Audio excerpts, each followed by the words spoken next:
Hey, good evening, everyone. Thank you so much for joining me. I just felt inspired to jump on and share some information with you that's massively benefited me these last, I would say, 7 or 8 years. And I just wanted to give you a little bit of an insight of the personal growth tools I have picked up over the years.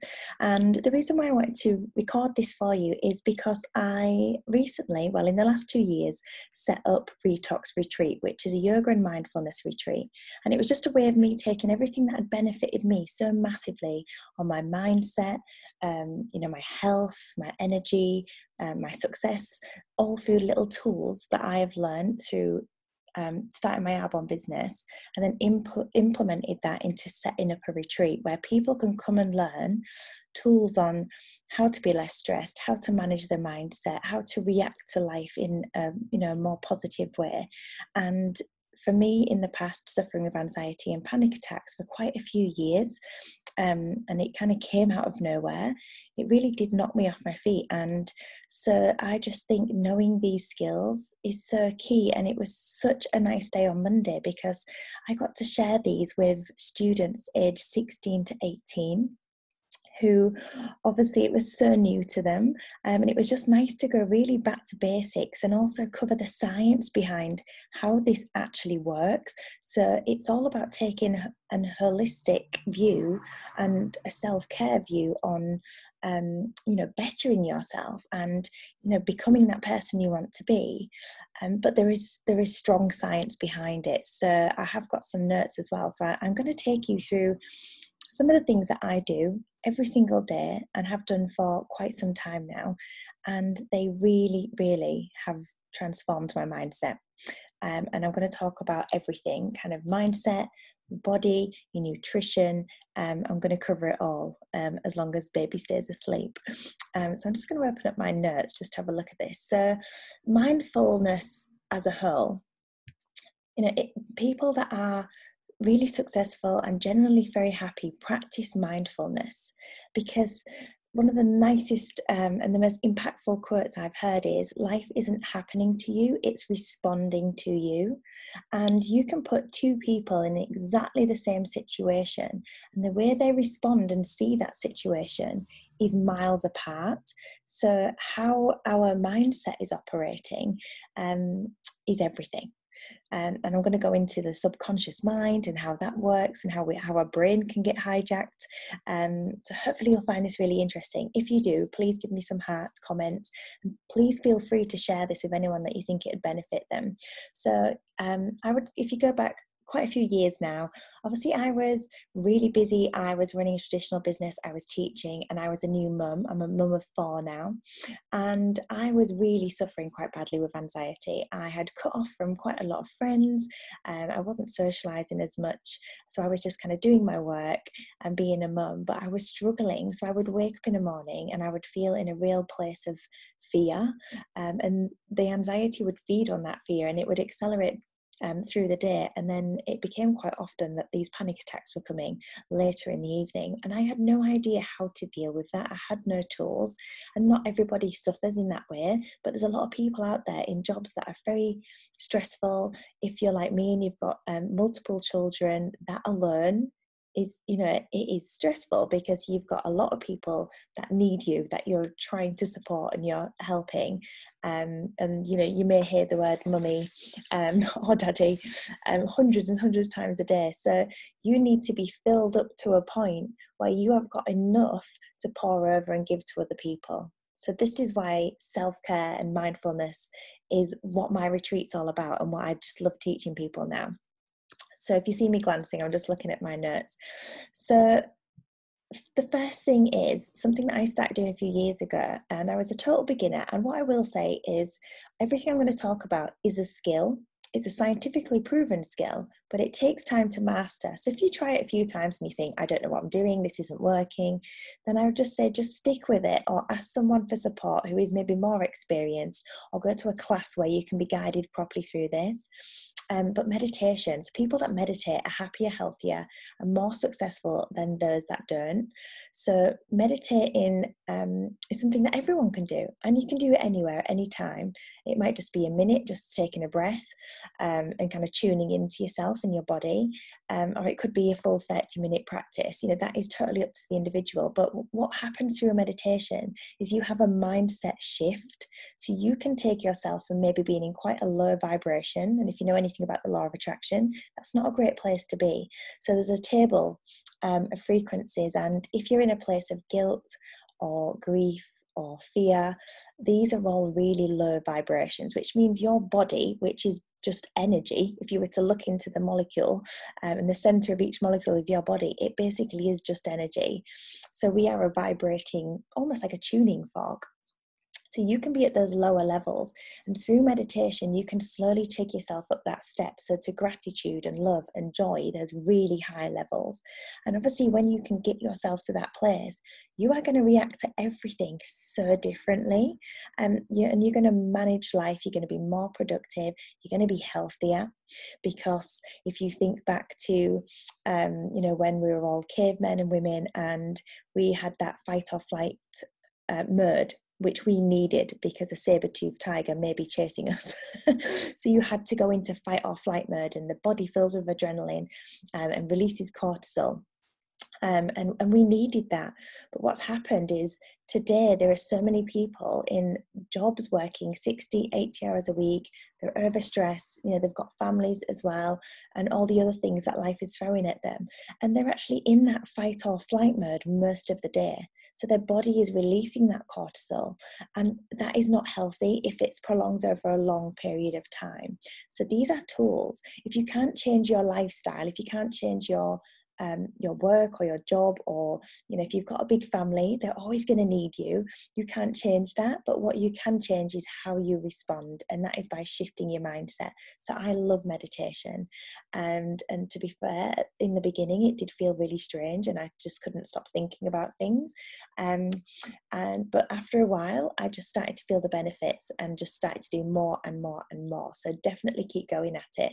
But a really interesting fact is, if you were to meditate for 20 minutes every day for 5 years, you would have a physiological age 15 years younger than you actually are. So for me, that's like age 23. So the health benefits are huge. It's not just about your mental well-being, but if you do have days where you're super stressed, or maybe you're someone that suffers because you feel quite low, then that is something I would definitely recommend.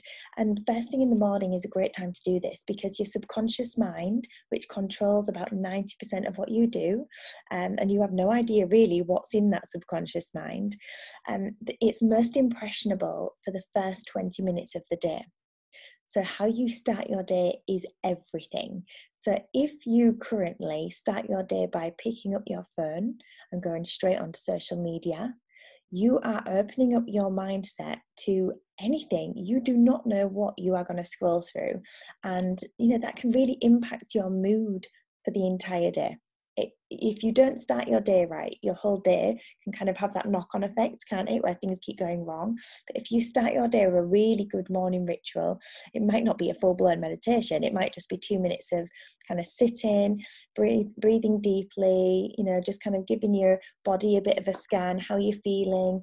I'm going to move on to other things you can do as well, such as, movement, exercise, positive affirmations, visualization. But your subconscious brain is most impressionable in the first 20 minutes. So be very mindful how you spend the first 20 minutes of your day. I don't like to put the TV on, or, be open to the news or the radio as well, because the news is so negative and it almost just puts fear into the general public. So you start your day in this place of kind of scarcity. So you want to be filling your mind with the good stuff first. You could do 10 minutes, or you could create a full power hour out of what I'm going to teach you, and I am literally just going to give you the facts and the background. But if you like what you hear, let me know, because I do have a group. It's called Rise Up Revolution, if I can get the words out, and it's just full of meditations, inspirational posts and things like that. And we're going to get some people on there, some specialists doing interviews too. So let me know if you want to add in. Just pop in the comments, add me to the group. So 5 benefits of meditation. greater sense of self-awareness. That is massive. Being aware of your body, how it is feeling, how are you feeling? It allows us to mentally take inventory of what is going on. It reduces stress and anxiety. I can absolutely vouch for that. Increases mental clarity and focus. So if you hit snooze in the morning, your body, in those 5 minutes extra that you desperately need, goes into another sleep cycle. And then 5-10 minutes later, when the alarm goes off again and you have to get out of bed, your body is still in that sleep cycle, even though you've woken up. And it can take up to 3 or 4 hours to actually wake up fully. So you might at the moment be spending the first half of your day not fully working at an optimum level because of hitting the snooze button. And it's as crazy as it sounds, but it's all scientifically proven. So a really good tool to get you out of bed is from Mel Robbins, the 5-4-3-2-1 rule. She has an amazing book, and I actually got to see her speak. She was at our conference in Vegas. Incredible woman. And she says, if you hear the alarm, put it away from the bed. So you have to get out of bed and go over to it. But just say to yourself, 5, 4, 3, 2, 1, go. Feet on the floor, out of bed. And it really helps. And with anything, if you've got a job that you're putting off, if you're a procrastinator, use the 5, 4, 3, 2, 1 rule. It'll change your life. It helps with your emotional intelligence. So this is how you connect to other people, being aware of how other people are feeling, or how you approach situations. If you find being in public surroundings and meeting new people quite awkward, then emotional intelligence, I just think, it's everything. And there's some amazing books out there on emotional intelligence. And it triggers the brain's relaxation response and takes you out of that fight or flight mode. So if you're someone that wakes up out of bed and you're already panicking about all the things you have to do that day and how are you going to get through it, and you've been up with the kids in the night and you're really tired and you're like, it's actually going to help the brain relax. And so you're going to respond to your day in a much better way.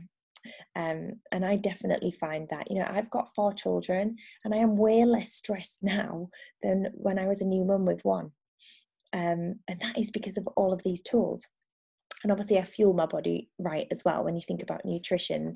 And that's kind of what my other business is as well, helping people through a 30 days full body reset for their mind and the body, clean eating, flooding the body with nutrients. And that has been a game changer for me, doing that plan 3 or 4 times a year. And I've just learned so many habits from the nutritionist that I now just take through life. So if you want any information on that, please do let me know, because it is so good. And it's not about deprivation, it's not about dieting, it's about filling the body with what it wants. Food is fuel. Your body wants lots of food, but it's got to be the right stuff. And about 70 to 90% of the serotonin, your happy hormone, is actually formed in your gut. So if you suffer with feeling low, feeling overwhelmed, feeling stressed, then look at your nutrition, because if you can heal the gut and get some good stuff going in there, that is going to impact your brain. And there was a great TV program on last week on that, and scientists and doctors were actually proving that what you eat affects your brain and your mood and everything. So the next thing I want to touch on is affirmations. Now, if you've never done these before, you're going to think, this sounds crazy, this sounds really woohoo. But actually what it does is it reprograms the brain and changes those neural pathways so that you start to think differently. So your habits change and the way you act change, the way you show up in life will change as well. So affirmations are basically positive self-talk. So we often talk to ourselves like we would never talk to another human being. We talk to ourselves in such a detrimental way, and your self-talk is either serving you or it's hindering you. So if your self-talk is if you're thinking self-talk, that voice in your head saying, oh, no, you can't do that. No, I don't think you should go there. You're not good enough to apply for that job. You'd never have the confidence to do that. You're a shy person. Because a lot of us have been given labels by other people, or we've kind of built up these limiting beliefs ourselves over time. In social media, comparing yourself to other people, their highlight reel on social media, comparing that to your real life day to day, it's not good for the mindset at all. So positive affirmations are a way for you to take negative self-talk, flip it on its side and create a positive one. And that is going to reprogram the subconscious, so you start acting differently and you start seizing different opportunities, and believing that you can actually do something, and see it through. So for instance, I'll give you a little bit of the science behind it. But there's MRI evidence suggesting that certain neural pathways are increased when people practice self-affirmation tasks. So it's the front prefrontal cortex involved in positive valuation and self-related information. It becomes more active when we consider our personal values. So they've been used effectively to lead people to increase their physical behaviour, so motivating you. So if you're someone that maybe doesn't do any exercise, or you do it but you give up really early because you're like, oh, I'm so tired, I'm really unfit. If you're saying things like that, you will feel that way. You know, your thoughts and your words are so powerful. But if you're saying, you know, I can absolutely do this, I am strong, I am healthy, then, you know, you'll do so much more. And before you know it, you'll be doing a 5K, 10K, and so on. You know, people that are successful, Olympians, you know, they have amazing affirmations. They will do this daily, and not just in the morning. Use affirmations all day long. So one of my biggest fears, if you were to go back 10 years ago, probably my biggest fear was public speaking. And here I am now, chatting, and I have stood in front of a room and spoke in front of 400 people in the last few years, and I enjoyed it. And the first time I had to do public speaking, that wasn't really teaching kids to dance, which I was fine with because I was so passionate about that, was just a training to 10 people, and I was having palpitations. I used to get this massive heat rash all over my chest. My anxiety was kicking in. I actually had to leave the room and go into the bathroom beforehand. And then the training I did was absolutely horrendous. But that was so early in my journey, before I learned the power of positive affirmations. So things like, if you're scared of public speaking and you have to make presentations, you might say, I'm a confident and inspiring speaker. I'm a confident and inspiring speaker. Or if you think you're really shy, or, you know, whatever it is you say about yourself, you need to flip it and create a positive. And you need to say it to yourself, or say it out loud in the mirror, or put it on post-it notes and stick it on your mirror, so you're seeing it every day. So here's some examples. I'm in abundance of health, wealth, and happiness. So if you're going through a time where maybe you're not feeling very well, you've got financial issues, you're feeling really low, then, you know, I'm in abundance of health, wealth, and happiness. And at first you're going to be like, okay, yeah. But if you can try and hold the feeling that you are there already, that you're in perfect health, that you're living the life of your dreams, that you're so happy with, you know, how life is looking. If you can find the feeling, that's when these things work. Without feeling, it's just, you know, you're like a robot just saying words. It's the feeling that actually, you know, changes things for you and starts to reprogram those thought patterns. So some of the things that we spoke about with the students was, you know, they were worried about exams and things like that. So I'm achieving all of my goals with ease. I got an extinction in my exams. I'm so grateful. You know, self-image, body image. I am beautiful and unique inside and out. I am loved. I am worthy of all I desire, and good things happen to me every day. And a simple one, you could start with this. You get out of bed in the morning. Today is going to be a good day. Today is going to be an amazing day. Something amazing is going to happen to me today. So can you just like feel already like the difference that's going to make? And why the feeling is so important is it relates to the law of attraction. So this is the universal law of attraction. It's the same as the law of gravity. There's quantum physics to back this up, that our thoughts become things, and the energy we put out actually comes back to us. So if we're sending out those low vibration energies, we're going to bring more circumstances into our life to keep us at that low vibrational energy. So if you wait for things to happen to you in life and then think, I'll be happy when I do that, when I achieve that, when I can buy that, then that thing is not coming. Because you're kind of putting it away from yourself. But if you can be happy and use these tools to feel good now, you're going to attract more circumstances at that higher frequency level. If you have no idea what I'm talking about, go on Netflix, watch The Secret, or read the book The Secret. And if you enjoy that, contact me, because there's lots of books and things that go a lot deeper into it. But that's a really good layman terms kind of way to learn about The Secret and the Law of Attraction. Another amazing book, which I've just finished, is Breaking the Habit of Being Yourself. And if you want to learn the science behind all of this, then that is the book for you. And something that I see as a real turning point in my personal journey was reading the book The Chimp Paradox, and I actually got to see the author speak as well at another one of our conferences, which was just incredible because he made such an impact on me. And basically it's talking about the brain. And you have your computer part of the brain, so where we store everything. Then you've got you, like the real you. And then you have this other part, which he calls the chimp.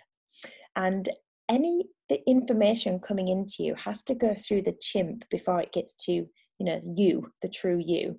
And the chimp often hijacks us. It's the ego. It's the, oh no, you can't do that. You're not good enough. You're not smart enough. And so most people, they're living just listening to this chimp. And, if you work on your mindset enough, you can actually start bypassing, or the chimp kicks in, but you know how to switch it. And so that book for me really made me look at the anxiety I was struggling with and all the things I was saying to myself and realize it's just the chimp. That's not really me. I can actually do anything. I've just got to get to work on myself. So the next thing I really want to touch about is visualization. So numerous studies have shown that mental practice through visualization can be as effective, not infective, to improve skills as real practice. You can develop and reinforce the real skills by visualizing yourself practicing them. This explains why visualization is a part of what world-class athletes do in their training, because it works. And I can absolutely second that, because when I was training as a dancer, if I was on public transport or sat in my dorm room or something like that, I couldn't actually physically get up and practice this big solo, but I would run through it in my head, and I'd run through it as if it was going perfectly. And you know what? It did. When the show came, it ran exactly as it had in my head. And when they tested athletes, they were in their minds running their sprint. It triggered the same muscles and activity in the brain as if they were actually doing the race. And your subconscious doesn't know, when you're visualizing something, it doesn't know the difference with what's real and what's not. So you can use visualization to actually attract things into your life and just make you take different actions, and it'll just open up different opportunities. You'll start seeing different people that open different doors for you because you're in that place and you know where you're going. So if you were to do a little visualization practice of your own, you might close your eyes and you might take yourself forward maybe 10 years from now and visualize your life, how you want it to be. So not thinking about the negative, thinking about the ideal scenario. What do your relationships look like? Where are you living? What's your home like? Do you have a family? What are you doing for a career? Are you financially stable? And put yourself in that place. And again, as you visualizing it like a show reel, like a film of your life, you've got to have the feeling. So the feeling has to be there again. Without the feeling, it's just kind of a hope and a wish. And you've got to feel immense gratitude as much as you can. So this is a big, big one. Gratitude is one of the highest forms of attracting things into your life. And also it's just a great tool because it takes you from a place of maybe fear into feeling love in seconds. I think it is the quickest way to shift your mindset. An example of this would be, if I'm having a day and I've got all the children and they're just feeling that way out and they're all a bit wild, and I'm just like, oh my gosh, in my head I'm starting to think, oh, can you just be quiet? Oh gosh, I wish I could just go for a walk by myself for half an hour. We all, having those thoughts. And then what I just remind myself to do is, okay, what are you grateful for? I'm so grateful that I have a family, that I have these children. So many people out there not even in that position. I'm grateful that they're all healthy. I'm grateful that we have a roof over our head. I'm grateful that we have running water. And there's people out there living on the streets. There is always something to be grateful for. No matter what is going on in your life, there's always something, even if it is just the fact you can turn on a tap and running water comes out for you. That is amazing. How many millions of people don't even have that? So yeah, gratitude is everything. So please, if ever you find yourself in one of those days where you're just like, oh, just be grateful, find some gratitude in something. And obviously exercise, like do whatever feels good. So I love yoga. The only reason I really got into yoga was because it was something that I could do at home, because I've had a lot of babies over the years, and going to the gym, wasn't really an option. And I'd stopped teaching dance, so I wasn't getting my dance fix, but yoga was something I could do at home, and I just fell in love with it because it started to like really help and transform my body and keep me fit and toned. But what it was doing internally was even better, because what it does for you on a spiritual level and a relaxation level and a health level as well, like what it does for the body and the heart and the lungs and the digestive system is just, it's insane how good it is for you. So find something that you love and do that as much as you can. If you love to run, go running. If you love to dance, go dance. But just kind of get the blood pumping as often as you can. So what I want to just quickly share with you, everything that I've learned here is actually in a book called The Miracle Morning, and they do the Savers technique. So if you remember Savers, Savers. So you might start your day by doing this, and you might just do 10 minutes to start with, but you'll probably get addicted to it because it'll just make you feel so good during the day that you could make that a little bit longer. It might mean getting up earlier. So I used to get up at about 7, half 7, and then had to set my alarm to be able to fit this in and not be disturbed by the children, because I've tried it at 6, but the kids start creeping in, and then I'm like, oh, you're interrupting my power hour. So started setting my alarm for 20 past 5 to start kind of 5:30. So I'll get my fizz stick, my protein shake ready, and I'll get some nice music on in the background and get the lights on, whack the heating up. That's a big one. And then follow this technique. So S is for silent. So that could be your meditation. It could just be just sitting quietly, no TVs, no radios, and just like breathing, just tuning into your body. A is for affirmations. V is for visualization.